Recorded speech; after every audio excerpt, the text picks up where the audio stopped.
համեցեք, էս է ձեզ։ Նամակ ունեմ ձեզ տալու, միշտ կերել եմ պատասխան էլի, չեմ ստացել։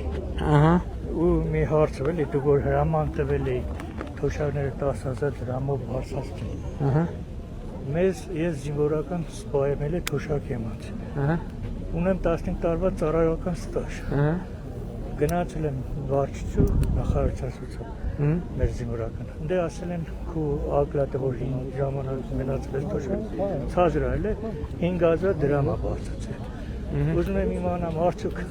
մեր Հայաստանի Հանրապետության մեջ երբ որ Բնն է այդ թոշակները որոշում։ Չգիտեմ հենց այդ զինվորականներին նշանակող իրանք են վճարողը մենք։ Բա ասма 5000 է բարձացին։ Ինչքան ա եղել ձերը։ 15 տարվա 2007 թվին Քանից ինչքան ա եղել ապրիլի 1-ից առաջ ինչքան ա եղել ձեր 61000 Հիմա բարձացել է 5000-ով, այո։ Ստուգ են, բայց զինվորականների մեջ կան որ 5000 են բարձացել, բայց այն որ ստանում են 80-90000 բարձացել են։ Նրանց դարձել է 15-20000-ով բարձրացել։ Բայց մենք ես սահման եմ բայ ծառայել եմ բան։ Մատ կվերցնեք տվյալ։ Սխալ է տեղի ունեցել, Հա, բայց չէ, Գուցե սխալ է։ ուզում եմ եթե հրաման